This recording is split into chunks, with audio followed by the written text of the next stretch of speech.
ये सब मेरी सीख नहीं है आसान है वगैरह वगैरह। मैं नहीं कह रहा हूँ आसान है, मैं कह रहा हूँ संभव है। Children to become motivated about something. These are all nonsense that's coming from the West. All those trashy self-help books.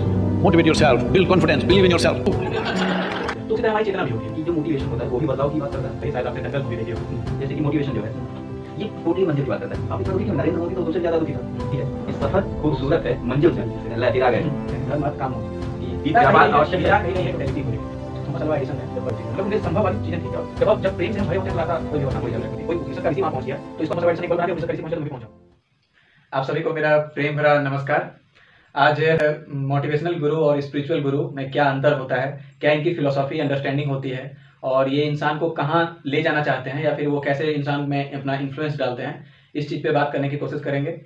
और कैसे ये एक टेम्पररी और परमानेंट चेंज की बात की जाती है मोटिवेशनल गुरु और स्पिरिचुअल गुरु पे को लेके, तो उसी पे हम लोग आज बात करने की कोशिश करेंगे। आज हमारे साथ हैं फिलोसोफर नितेश, जो कि हमारे बहुत प्रिय दोस्त भी हैं और हम लोग एक ही यूनिवर्सिटी के छात्र हैं। और आगे की बात मैं नितेश पे छोड़ता हूँ, वो कुछ स्टार्ट करें। आज हम लोगों के माइंड में एक थॉट आया कि स्पिरिचुअलिटी और मोटिवेशन इसको लेकर के, जैसे कि आप देखते होंगे यूट्यूब पे बहुत सारे ऐसे लोग हैं जो मोटिवेशन देते हैं और कुछ लोग ऐसे हैं जो स्पिरिचुअलिटी की बात करते हैं। आज ऐसे ही जब अपन लोग एक वीडियो देख रहे थे तो उसमें ऐसा हुआ कि पहले हम लोगों ने एक मोटिवेशनल वीडियो देखी उसी टॉपिक पे, और फिर उसी टॉपिक पे हमने एक स्पिरिचुअलिटी की वीडियो देखी और दोनों के जो मायने थे वो बिल्कुल अलग अलग थे। स्पिरिचुअलिटी जो बात कर रही थी वो ट्रू नेचर की बात कर रही थी, अपने अंदर जाने की बात कर रही थी, और जो मोटिवेशन था, मोटिवेशन जो वीडियो था वो बात कर रहा था कि किस तरीके से जो आपके सामने का गोल है उसके प्रति अपने लालच को बढ़ाओ, उसको पाने की आग को बढ़ाओ, उसकी तरफ भागो, उछलो, कूदो, अपने आप को खपाओ, इस सारी चीज़ों की बात हो रही थी। और इसे अगर हम थोड़ा व्यवहारिक वे में देखें तो मोटिवेशन की अगर बात करें तो हमारे सामने दो चेहरे ऐसे प्रमुख रूप से आते हैं, बिंद्रा जी और संदीप माहेश्वरी जी। और स्पिरिचुअलिटी की बात करें तो एट दैट टाइम जो सदगुरु, आचार्य प्रशांत, ये सारे लोग आते हैं। तो हम लोग यही समझने की एक फिलोसॉफिकल तरीके से समझने की कोशिश करेंगे कि आचार्य प्रशांत की क्या फिलोसफी है लोगों को समझाने की, माहेश्वरी की क्या फिलोसफी है और बिंद्रा की क्या फिलोसफी है, और हमें किसे मानना चाहिए। जैसे कि माहेश्वरी के देखें तो 27 मिलियन सब्सक्राइबर हो गए हैं, बिंद्रा के देखें तो 20 मिलियन प्लस उनके भी हो गए हैं, 24 मुझे याद नहीं है। और अगर यहीं सदगुरु का देखा जाए तो 6 मिलियन सब्सक्राइबर, आचार्य प्रशांत का देखा जाए तो लगभग 3-4 मिलियन। क्यों ये जो रियलिटी की बात कर रहे हैं, जो स्पिरिचुअलिटी की बात कर रहे हैं, वो इतना पीछे क्यों है, और जो डायरेक्ट विचारों की बात कर रहे हैं, ये आपको क्या लगता है? इसमें आप पहले अपनी कुछ बातें रखिए। जैसे कि सब्सक्राइबर से लोगों को गिनना मुझे तो सही नहीं लगता है, लेकिन हाँ एक कह लें कि एक भीड़ है जो एक तरफ को ज़्यादा आकर्षित होती है और दूसरी चीज़ों से, मतलब कि एक क्षेत्र होता है उससे कम आकर्षण होता है। तो इसका कुछ ऐसा है कि कुछ चीज़ें जो टेम्पररी होती हैं, जिसका असर मुझे आने वाले कुछ समय में दिख सकता है, दिखने लगेगा, मेरे जीवन पे उसका प्रभाव पड़ेगा, तो वो चीज़ें अक्सर आपको ज़्यादा आकर्षित करेंगी। जो भी टेम्पररी चीज़ें हैं वो आपको आकर्षित करेंगी। आप लाइफ के बहुत सारी चीज़ों से इसको जोड़ के देख सकते हैं। लेकिन जो चीज़ें ऐसी होती हैं जो परमानेंट होती हैं, मतलब कि परमानेंट चेंज की बात करती हैं, या फिर आपके जीवन को एक खास दिशा देना चाहती हैं, इसलिए नहीं कि आपका जीवन कहीं किसी क्षेत्र में सीमित रहे, बल्कि इसलिए कि वे पूरे जीवन, पूरे अस्तित्व की बात कर रही होती है, इन्हें टोटलिटी लाइफ को देख रही होती है। नॉट जस्ट कि मुझे आज 2 साल में ये बनना है या फिर मुझे ये करना है, बस मैं ये कर लूँ और उसके बाद फिर बातें ख़त्म, फिर क्या होगा मुझे नहीं पता उसके बारे में।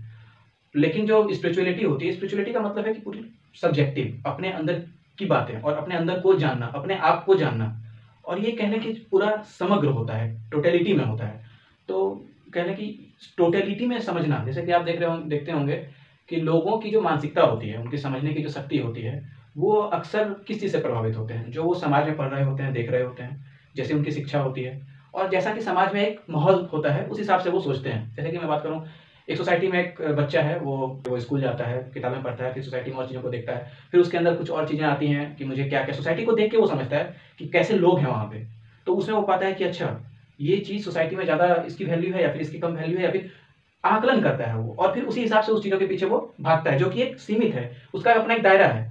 लेकिन जैसे हम उस दायरे को बढ़ाते हैं, एक सोसाइटी को बढ़ाते हैं, तो वो दायरा बढ़ के एक पूरा कह लें कि शहर, डिस्ट्रिक्ट होता है, और फिर शहर का भी दायरा बढ़ा दें तो एक स्टेट होता है, स्टेट का दायरा बढ़ा दें तो वो पूरी कंट्री आती है, और कंट्री का भी दायरा बढ़ा दें तो पृथ्वी आती है, और पृथ्वी का जैसे दायरा बढ़ाएं तो वो एक तरह से सोलर सिस्टम, और फिर वो पूरा कॉस्मोस, पूरा ब्रह्मांड। तो उसी तरह हमारी चेतना भी होती है। हमारी चेतना कितनी विकसित है, वो कितनी फैली हुई है, वो कितने टोटलिटी में चीज़ों को सोच सकती है, उस हिसाब से भी हम अपना लक्ष्य डिटरमाइन करते हैं। तो मैं बस यही कहना चाह रहा था कि हम टेम्पररी चीज़ों को ज़्यादा वैल्यू देते हैं, जो टोटलिटी में होती है चीज़ें और लार्जर क्षेत्र में होती हैं, उसकी वैल्यू थोड़ी हमारी लाइफ में कह लें कि कम, या कह लें कि उसकी अंडरस्टैंडिंग हमारी सोसाइटी में ऐसा तैयार करता है कि उसकी अंडरस्टैंडिंग कम होती है। इसलिए स्पिरिचुअलिटी में आप देख लें कि आप यानी ये कहना चाह रहे हैं कि जो मोटिवेशन होता है वो भी बदलाव की बात करता है, स्पिरिचुअलिटी जो है वो भी बदलाव की ही बात करती है, लेकिन डिफरेंस क्या है? मोटिवेशन इस बदलाव की बात कर रहे हैं, वो जब आपको बदलने को कहता है, वो कहता है कि एक काम करो, तुम अपना कपड़ा बदल दो, थोड़ा सा मेकअप कर लो, बाल अच्छे से डाल लो और गोरे हो जाओ, थोड़ा थोड़ा चमकने लग जाओ और फिर तुम बदल जाओगे। और जो स्पिरिचुअलिटी है वो इनर चेंजेस की बात करती है, अंदर से बदलने की बात करती है। बाहर से बदलना 10 मिनट में हो सकता है, 20 मिनट में हो सकता है, लेकिन अंदर से बदलना वो तो शायद टाइम लेगा ही, उसमें टाइम तो लगे। तो ये एक लॉन्ग प्रोसेस है और मुझे भी लगता है कि लॉन्ग प्रोसेस में लोग जाना नहीं चाहते और ये सिंपल वे में ही करना चाहते हैं। ये जो चीज़ आपने रखी मेकअप वाली, शायद आपने दंगल मूवी देखी होगी, तो इसमें जो आमिर खान का जो पूरा अपना बॉडी स्ट्रक्चर होता है, तो वो चाहता तो मेकअप करके भी एक बाहरी परिवर्तन ला सकते थे, वो तुरंत। अब तो आता भी है, जैसे बॉडी पहन ली जाती है, मैंने देखा है। लेकिन क्या कहते हैं, आमिर खान ने क्या किया उसमें कि उसने पूरे मेहनत किया, एक रियलिटी मतलब कि रियल अप्रोच अपनाया और तब जो चीज़ों को बदल के लाया सामने। तो एक तरह से कहने कि उसमें तो वर्क ज़्यादा था, हार्ड वर्क था, ऐसा तो नहीं कि वो बस आसान था, ऐसे कहने की तो बिल्कुल आसान था, वो आसान नहीं था, उसमें बहुत काम करने पड़े, बहुत मेहनत लगी उसमें, तब जाके वो एक रियलिटी के साथ उस चीज़ में आ पाए। तो एक मेकअप वाली जो चीज़ें होती हैं वो दिखाने के लिए होती हैं, एक तरह से खुद को भी दिखाने के लिए होती है। हम खुद को भी बहुत मतलब हम ऐसा नहीं होता कि हम खुद को हमेशा समझ के ही अंडरस्टैंडिंग पैदा करते हैं, या फिर हम जीवन में जो करते हैं वो समझ के ही पैदा करते हैं। अक्सर हम दिखाने के लिए ही ज़्यादा चीज़ें किया करते हैं। वो जो मेकअप का पूरा खेल होता है वो इसलिए होता है कि दूसरे देखें, अपने को क्या देखना है। मैं अगर बाहर जा रहा हूँ तो मैं खुद को देखूंगा क्या? मैं खुद को देख रहा हूँ कि शीशे में, वो मैं तो पूरी उसकी फिलोसफी जो है वही है कि दूसरा देखे मुझे। अच्छा, उस दिन जो आपने एक लिखा भी था इस पे, मैंने तोड़ दिया शीशा दीवार का, अच्छा। वो भी मुझे लगता है कि इससे काफी रिलेटेड है, खैर उस पर नहीं जाते हैं। एक चीज ये भी मुझे लगता है, जैसे कि मोटिवेशन जो है ये टोटली मंजिल की बात करता है, टारगेट की बात करता है, गोल की बात करता है, लेकिन जो स्पिरिचुअलिटी है ये सफर की भी बात करती है, जो आपकी यात्रा है, आपकी ट्रैवलिंग, आपकी जर्नी है, उसकी भी बात करता है, और जो आपका गोल है उसकी भी बात करता है। मुझे लगता है कि जो मोटिवेशन है, आप अक्सर देखते होंगे मोटिवेशन जो कहानियां होती है उसमें सफरिंग की कहानियां सुनाई जाती हैं आपको। आप इतना दुखी क्यों? नरेंद्र मोदी तो तुमसे भी ज्यादा दुखी था, वो तो चाय बेच कर आज प्रधानमंत्री बन गए, तुम क्यों दिक्कत ले रहे हो? तुम चाय बेच रहे हो, कोई दिक्कत नहीं है, तुम भी प्रधानमंत्री बन सकते हो। वो दिखाते हैं सफरिंग। आप काफी फिल्में ऐसी रही हैं जो मोटिवेशन को ध्यान रख के बनाई गई हैं कि लोग इससे सीखें, वो भी सफरिंग की ही कहानियां रही हैं, कैसे एक इंसान इतने दुख में होते हुए भी एक बहुत अच्छी पोजीशन को प्राप्त कर लेता है। लेकिन मुझे नहीं लगता कि सफरिंग आवश्यक है किसी गोल को पाने के लिए। जैसे कि एक सॉन्ग आया था, अमिताभ भट्टाचार्य जी ने शायद लिखा है, अगर मैं निश्चित हूं तो, उन्होंने लिखा है कि तू सफर मेरा है, तू ही मेरी मंजिल, तेरे बिना गुजारा ऐ दिल है मुश्किल। एक लाइन उसमें आती है कि सफर खूबसूरत है मंजिल से भी। मुझे लगता है स्पिरिचुअलिटी यही तो आपको सिखाती है कि सफर जो है वो मंजिल से भी ज्यादा खूबसूरत है, बस तुम उससे प्रेम करने लग जाओ, उससे प्यार करने लग जाओ। Do what you love, love what you do. एक कहानी जो कि मुझे लगता है कि एक फिल्मों के भी रूप में लोग देख चुके हैं, जैसे कि मांझी की कहानी है कि उनकी वाइफ काफी बीमार होती हैं और उन्हें हॉस्पिटल ले जाना होता है, लेकिन एक पहाड़ होता है उनके गांव में जो कि काफी लंबा होता है, वो उसी पहाड़ को वो कारण मानते हैं कि वो अस्पताल नहीं पहुंचा सके, और फिर उनको काफी हर्ट होता है काफी, और वो संकल्प ले लेते हैं कि मैं इस पहाड़ को काट डालूंगा। और कहा जाता है कि वो काफी साल लगे और उस पहाड़ को काट डाले उन्होंने। और बीच में एक डायलॉग भी है, कुछ दिनों बाद जब वो ठीक होते हैं, लौटते हैं, वो कहते हैं ले फिर आ गए, क्या सोचा था नहीं आएंगे, सब राजी खुशी, जब तक तोड़ेंगे नहीं तब तक छोड़ेंगे नहीं। लेकिन इसको अगर फिलोसॉफिकल नजर से देखा जाए, मांझी की कहानी, हम इसे एक मोटिवेशन के रूप में तो ले सकते हैं, एक डिटर्मिनेशन की तो शिक्षा देती है, ये स्ट्रगल की शिक्षा भी देती है, संघर्ष की कि कितने लंबे समय तक, एक पेशेंस की भी शिक्षा देती है।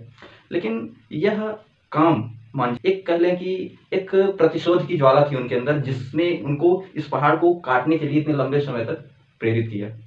लेकिन उन्होंने सफर को एंजॉय नहीं किया, उस पहाड़ को काटने का जो उनका सिलसिला था इतने लंबे समय, तो उसको एंजॉय नहीं किया उन्होंने, बल्कि एक गुस्से में, एक चिड़चिड़ेपन में उन्होंने काटा, समझ रहे हैं, एक नशे में कह सकते हैं। कुछ लोगों को ये बातें बुरी भी लग सकती हैं, लेकिन ये सच है अगर इसे फिलोसॉफिकल रूप में देखें।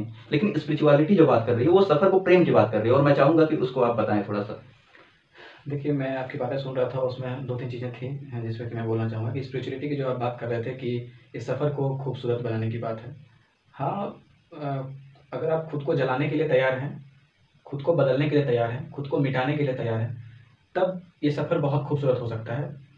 लेकिन अगर आप खुद को वैसा ही रखना चाहते हैं जैसा कि आप हैं, और फिर कहें कि स्पिरिचुअलिटी की यात्रा बहुत सुखमय और ऐसी होगी, तो ये आसान वाली फ़िलॉसफ़ी नहीं है कि मैं बस फोड़ दूँ ऐसा करके। आसान है, आसान ऐसा नहीं है, बहुत कुछ मिटाना पड़ता है खुद के अंदर, और क्योंकि ये सचमुच में आसान नहीं है, संभव है। जैसा कि आप स्पिरिचुअलिटी की यात्रा पूरी संभव वाली पे है, ऐसा नहीं कि उसको आप कह दें कि वो आसान है और आप मतलब कि उसको करने लगे हैं। सफ़र खूबसूरत हो जाती है जब आप चीज़ों खुद के जीवन को समझना स्टार्ट कर देते हैं, अस्तित्व को समझना स्टार्ट कर देते हैं, एक हद तक समझते हैं उसको। फिर जब आप एक समर्पण भाव से, एक प्रेम भाव से सारे अपने कृत्य कर रहे होते हैं, तो बड़ी आसान होती है सब, मतलब। और फिर मंजिल तो एक अल्टीमेट होता है इसका, मंजिल खुद नहीं, और रास्ता अपने आप में है मंजिल है, प्रकृति अस्तित्व अपने आप में एक मंजिल है, बस इसकी समझ होनी चाहिए। कितनी हम उसको समझ पा रहे हैं, उतना ही हम उस हिसाब से उतने ही हम प्रेमपूर्ण भी हो पाते हैं पूरे अस्तित्व को लेके। और जब प्रेम से हम भरे होते हैं तो रास्ता कोई भी हो आसान हो ही जाता है।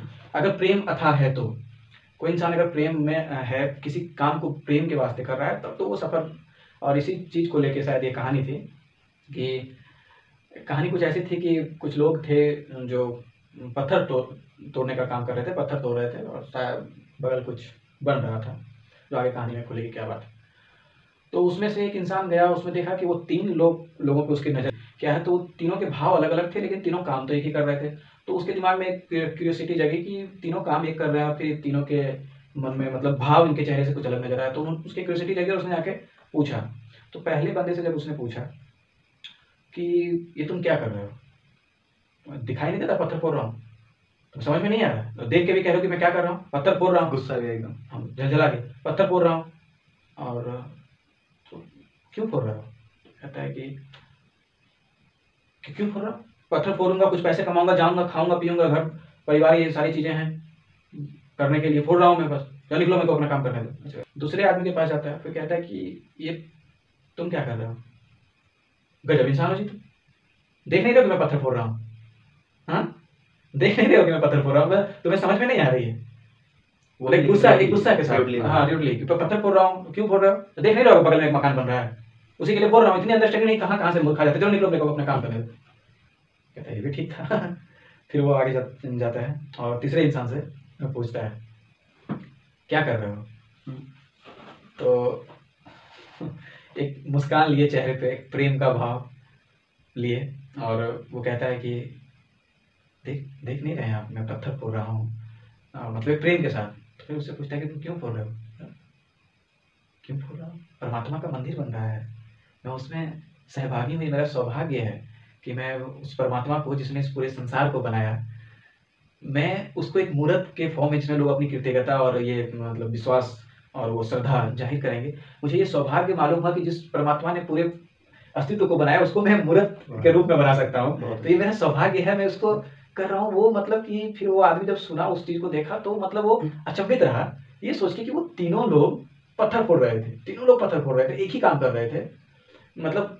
और देखिए कि तीनों की साइकोलॉजी में जो मन में ये थी, कितनी डिफरेंस थी तीनों के, कि मतलब आप समझ लें कि कैसा काम होगा उससे, मतलब वो इस चीज में, वो सफर को बिल्कुल कोई मतलब ही नहीं उसको, मतलब बस उसका मंजिल है पैसे कमाना, उसकी यात्रा कहाँ तक है, पत्थर फोड़ के पैसे कमाना और घर जाना, वो सारी चीजें। लेकिन एक इंसान, जो तीसरा इंसान था, वो भी पैसा कमाएगा, वो भी अंत में घर जाएगा, वो भी रोटियां खाएगा, अपने परिवार को खिलाएगा।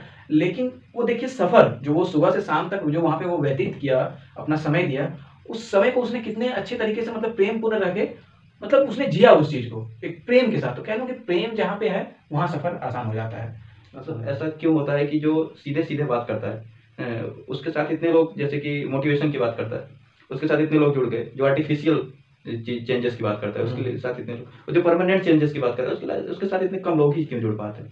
बाकी मैं लगभग लोग स्पिरिचुअल हैं, लेकिन उनकी स्पिरिचुअलिटी एक अलग लेवल की होती है। और जिस स्पिरिचुअलिटी की आप बात कर रहे हैं, मैं बात कर रहा हूँ, या फिर जिस गुरु की आप बात कर रहे हैं, तो उनकी स्पिरिचुअलिटी लेवल अलग है। हर कोई मंदिर जाता है लगभग, यहाँ पे कोई मंदिर जा रहा है, कोई मस्जिद जा रहा है, कोई किसी को मान रहा है, कोई किसी और को मान रहा है, लेकिन वो एक स्पिरिचुअलिटी, एक भक्ति मतलब एक तरह से कह लें कि वो अपने काम को, जैसे जीवन का एक मतलब 24 घंटे होते हैं उसमें से और कुछ दिन होते हैं, तो उसमें से बस वो समझ लेता है कि जीवन बस ऐसे ही है कि भगवान मतलब कि कोई पर्सनिफिकेशन टाइप के भगवान को मतलब हम देख रहे होते हैं कि कोई मूर्त रूप में या फिर कोई हम इंसानों जैसा ही कोई ज़्यादा शक्तिशाली इस टाइप के।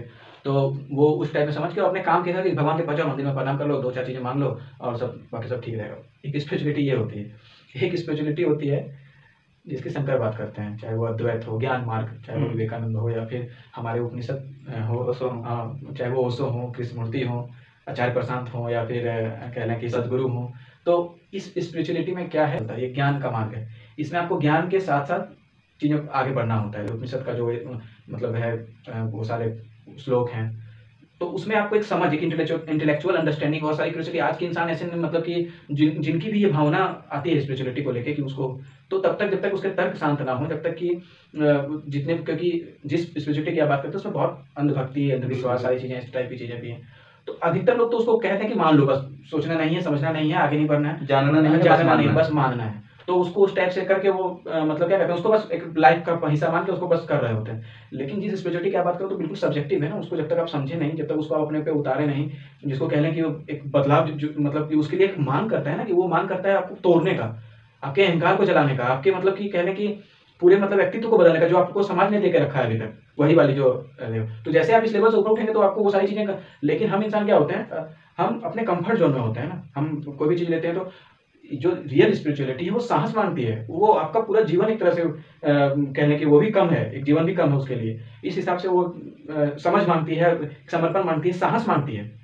ऐसे नहीं कि आप भीड़ में चलते चलते आप मतलब कि कोई बिरला ही होता है ऐसा जो उस स्टेट तक पहुंचे, बिल्कुल जो कह सके कि हम ब्रह्मस्मि। यहाँ तो कोई भी कह दे कि हम ब्रह्मस्मि तो उसको मजाक या कोट टाइप का यूज किया जाता है। लेकिन वहां तक पहुंचने के लिए आपका पूरा जो साहस है, पहली चीज आप कह रहे हैं मोटिवेशन, तो मोटिवेशन क्या है कि जीवन जिसे चल रही है, एक रास्ता है, मतलब कि हमें अल्टीमेट मंजिल का कुछ पता नहीं, ठीक, हमें मंजिल किसको मान के चलते हैं। जैसे 4 पुरुषार्थ के बारे में आप देखते हैं कि धर्म, अर्थ, काम, मोक्ष। अधिकतर लोग जो मोटिवेशन वाले होते हैं वो अर्थ वाले क्षेत्र में होते हैं, समझ रहे, अर्थ वाले क्षेत्र में होते हैं। तो अर्थ के बाद फिर वो काम आता है। मोक्ष को तो हम भूले रहते हैं, बहुत कम लोग ही मतलब इस चीज को लेकर अल्टीमेटली रूप से हर पल मतलब अपने जीवन में इसको एक हिस्सा बनाते हैं इस चीज को, यानी धर्म और मोक्ष को छोड़ करके काम और अर्थ में। हाँ, काम और अर्थ वाली जो चीजें, धर्म है सरफेस पे, मंदिर जाओ, कर लो, टीका लगा लो, धर्म हो गया, धर्म वहां तक आ गया। मोक्ष की तो बल्कि समझ ही नहीं है, मोक्ष मतलब उसकी तो समझ बहुत कुछ मानती है।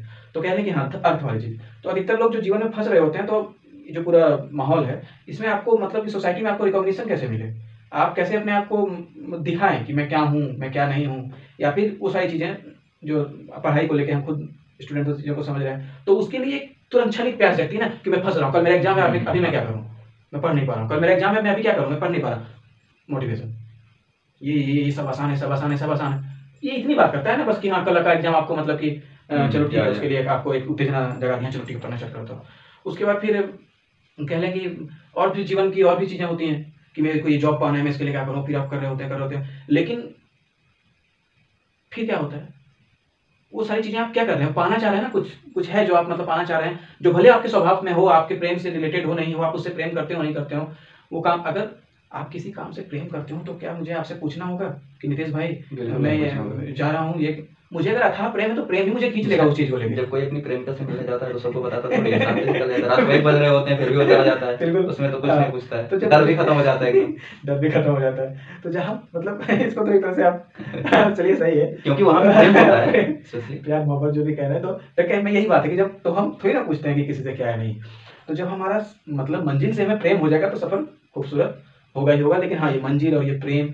ये अपने आप में सुनने में बड़ा अच्छा लगता है कि मतलब, लेकिन ये इसकी समझ उतनी ही व्यापक होती है, उतनी ही मतलब एक मांगती है, एक ऐसी चीज तो मांगेगी, जब आप टूटेंगे, जब आपकी जो व्यक्तित्व है वो जब आपका झड़ेगा, दुख तो होगा, तकलीफ भी होगी, लेकिन हाँ इसके बाद जो पैदा होता है उसमें बहुत मतलब आनंद और कह लें इस तरह की चीजें, जब आप अस्तित्व को अपने टोटलिटी में समझते हैं, अपने आप को समझते हैं। एक चीज जो लास्ट में मुझे कहूँगा कि ये इसका सार रहेगा इस वीडियो का, मोटिवेशन और स्पिरिचुअलिटी में। मोटिवेशन जो है वो टेम्परेरी चेंज की बात करता है, स्पिरिचुअलिटी जो है वो परमानेंट चेंज की बात करती है। और आप जानते हैं कि टेम्परेरी चेंज बहुत कम टाइम में आप कर सकते हैं, नॉर्मली कर सकते हैं, लेकिन स्पिरिचुअल चेंज जो होगा, स्पिरिचुअलिटी जिस चेंज की बात कर रही है वो एक मेहनत मांगती है, संघर्ष मांगती है, और सच कहें तो प्रेम मांगती है, एक रूप में आपकी भावनाएं मांगती है। तो जो चीज़ें आपको परमानेंटली चेंज करेंगे जो आपको अंदर से शुद्ध करेंगे, ना कि बाहर से केवल एक दिखावापन। समझ रहे हो? वो तो उसमें देखो टाइम लगेगा देखो जीवन और का उसमें मेहनत भी लगेगा, जीवन- उसमें एक डिटर्मिनेशन, सारी चीजें लगेंगी। तो हम जिस चीज के लिए तैयार होते हैं, हमारी जो क्षमताएं होती हैं, उसके आधार पे हम चीजों को चुनते हैं। और मुझे लगता है कि कम क्षमता वाले लोग मोटिवेशन को चुनते हैं, और जिनकी क्षमताएं तीव्र होती हैं, बड़ी होती हैं, तेज होती तो हैं, आपको वो क्या लगता है कि उपनिषद के ऋषि की जो सूत्र हैं उसको पढ़ने के लिए आप जी। ऑर्डिनरली आप उसको पढ़ लेंगे और समझ लेंगे? बिल्कुल। उपनिषद तो कोई छूता भी नहीं, बस उसको उपनिषद हाँ, में उसमें जानता है कि तो हम हम गीता तक तो कहाँ पूजा करने की सामग्री बना रख चुके हैं। गीता को भी हम एक मूर्ति- व्यापार में फायदा उठाने का मतलब एक जरिया कह जरिया कर ले रहे हैं, सही है। गीता को कैसे पढ़ के हम, जैसे कि बड़ी मतलब बचकानी लगती है जब कभी चीजें सुनता हूँ, जो कुछ लोग ऐसे होते हैं मोटिवेशन में गीता को ला के मतलब चीजों को लपेटने की कोशिश कर रहे होते हैं कि मतलब कि किसी का जैसे कि मतलब कि किसी का जैसे कि मतलब कोई मर्डर भी करा दे मोटिवेशन से किसी का। जैसे कि मेरे आपसे बहुत दुश्मनी है और मैं चाहूँ कि अब मैं डर रहा हूँ कानून को लेकर, मैं चला जाऊँ मोटिवेशन वाला, उसका गीता के कुछ लोग उठा के दे दे कि नैनम छिद्रति शस्त्राणि, मार दो बिल्कुल, कुछ करना ही नहीं है, तो फिर मैं मोटिवेट होकर हो सकता है कि आपको, तो उसका लक्ष्य निर्धारित ही नहीं ये है। एक चीज तो मैं भी इसके अगेंस्ट हूँ कि गीता व्यापार आवश्यक गीता है। कही गई है टोटलिटी को लेके, बिल्कुल। गीता कही गई है समग्रता को लेके, बिल्कुल। गीता एक लक्ष्य है जीवन बिल्कुल। का, मतलब एक तरह से कह लें उसको समझने के लिए। उसी हिसाब से आपको जैसे कि कहते हैं ना कि कुछ कुछ पाने के लिए कुछ कुछ, बहुत कुछ पाने के लिए बहुत कुछ, और सब कुछ पाने के लिए, पाना शब्द यहाँ यूज कर रहा हूँ जो कि गलत होगा, पाना और खोना नहीं होता, लेकिन मैं बस एक कोट कर रहा हूँ कि सब कुछ हो जाने के लिए या सब कुछ पाने के लिए सब कुछ, जैसे कि हर चीज को आप ऐसे नहीं कह सकते ना कि आसान है, नहीं कर सकते। इसलिए नहीं कह सकते क्योंकि आपके वो स्वभाव से आ रहा है कि नहीं। हाँ, कि आप बाहर से सुन करके आसान है बोल रहे हैं, हाँ। एक अंदर से आता है वो हाँ, बात से। एक थॉमस अल्वा एडिसन ने जब बल्ब का आविष्कार किया तो कोई उनसे पूछे, कोई रिपोर्टर या फिर कोई गए तो पूछे तो क्या कि बहुत आसान था, ये आसान था, तो वो क्या कहेंगे कि हाँ आसान था, बिल्कुल आसान था। इतने सारे एक्सपेरिमेंट, इतना फेलियर, इतने बार टूटना, इतने बार गिरना, और तब जाके एक बल्ब का आविष्कार हो पाना। हाँ, वो संभव उन्हें दिख रहा था और वो लगे हुए थे, तो अल्टीमेटली वो उस चीज़ में सक्सेसफुल हुए। संभव लगा तो वो सक्सेसफुल हुए उस चीज़ में, मतलब उनके संभव वाली चीज़ें थी। तो स्पिरिचुअलिटी हमेशा कहती है कि जो अपने आप को समझने की बात करती है, बाहर की दुनिया को छोड़ के अपने सूक्ष्म अपने में लौटने को बात कर रही होती है। हाँ, तो इसकी अंडरस्टैंडिंग अल्टीमेट लेवल तक की जो कहते हैं वो संभव है, लेकिन इसको आप कह लें कि आसान है, ये कहना मुश्किल होगा। हाँ, भले जब थॉमस अल्वा एडिसन ने बल्ब बनाया तो आज हजारों लाखों करोड़ों की संख्या में बल्ब बन रहे हैं, वो आज आसान हो चुके हैं, लेकिन उस आसान समय नहीं थे। नहीं, वो आसान नहीं हो गए। फिर आप यहाँ पे नहीं थे, वो आसान हो गए क्यों? क्योंकि वो मशीन है ना। हाँ, वो तो हाँ, है। मैंने उसकी जो सारी चीजें पढ़ ली और मैं मशीन का अपना एक प्रोग्राम होता है वो ना, बिल्कुल, और मैकेनिकल वे में वो काम कर रहा होता है। मैंने उसमें सामग्री डाली या फिर जो भी सारी चीजें, और बल्ब मेरा बन के निकल रहा है, हजारों की संख्या में बल्ब निकल, कोई उसमें कोई त्रुटि नहीं है, मतलब कि कोई उसमें डिस्टर्बेंस या फिर कोई कहने प्रॉब्लम नहीं है। लेकिन हम इंसानों का लाइफ मैकेनिकल है, हम इंसान का लाइफ मैकेनिकल नहीं, बिल्कुल ऑर्गेनिक है। हम इंसानों के लाइफ में बहुत सारी चीजें जुड़ी हुई हैं। हर पल जब मैं अभी बात कर रहा हूँ तो या फिर आप जब बात कर रहे हैं अभी, तो इस समय भी हमारे साथ कितनी सारी चीजें जुड़ी हुई हैं, चाहे वो पढ़ाई को लेके हो या फैमिली को लेके हो, या फिर कल दोस्त को लेके हो, या फिर सारी चीजें वो जुड़ी हुई हैं, इसमें एक साथ जुड़ी हुई हैं, ऑर्गेनिक है ये। मशीन का काम तो पूरा वही है ना कि बल्ब बना के फेंक देना, उसको निकाल देना एक साइड से। हम इंसानों के लाइफ सारी चीजें जुड़ी हुई हैं। तो जब वो सारी चीजें जुड़ी हुई हैं, हम अपने आप में एक साइकोफिजिकल बीइंग हैं, हमारे अंदर बहुत सारे इमोशंस हैं, तो किसी चीज को हम कैसे कह लें कि वो आसान है? वो रास्ता ऐसा थोड़ी नहीं कि सीधा ऐसे चला, रास्ते में पता नहीं कितने कांटे हैं, रास्ते में हमें रास्ते का पता ही नहीं है। कोई उपनिषद का ऋषि वहां पहुंच गया, तो इसको आप ये मत समझ लेंगे थॉमस अल्वा एडिसन ने एक बल्ब बना दिया और उपनिषद का ऋषि पहुंच गया तो मैं भी पहुंच जाऊंगा। ठीक है, उसने जो बल्ब बना दिया वो बना दिया, अब वो मैकेनिकल हो गया। लेकिन ये चीज जो है सब्जेक्टिव, ये मैकेनिकल नहीं है कि मैं बाहर से कुछ डालूं, ऐसे विचार डालूं और आप में परिवर्तन हो जाए। बिल्कुल स्पिरिचुअलिटी ऐसे नहीं है। मोटिवेशन ऐसा है कि वो क्षणिक प्रभाव कर देता है कि आपके अंदर कुछ विचार डाल दूं, पॉजिटिव विचार डाल दूं, और वो आपके अंदर जाग जला दे। कुछ आपने एग्जांपल देख ली कि हाँ इसने किया, मैं भी कर सकता हूं, और आप 2-4 वो illusion हो गया। हाँ, एक तरह से वो भ्रम ही है, अल्टीमेटली देखा जाए तो वो रियल है। और जो स्पिरिचुअलिटी वाली चीजें हैं, ये ऐसा नहीं ना कि आप थॉट डाल दिया आपके अंदर और आप करने लगे, बिल्कुल उसी रास्ते में बिल्कुल चलने लगे। वो रास्ता कुछ ऐसा नहीं है जो आपको बना बनाया मिल जाएगा, वो रास्ता आपको खुद बनाना होता है। भले उसके लिए आपको समझ और वो गुरु और वो शिक्षा, वो इंटेलेक्चुअल अंडरस्टैंडिंग वो आप डेवलप कर सकते हैं। चलिए दोस्तों, आज की वीडियो यहीं तक थी। आप सभी को मेरा और नितेश भाई का प्रेमपूर्ण नमस्कार। अगली वीडियो में फिर मिलने की कोशिश करेंगे, मिलेंगे। धन्यवाद।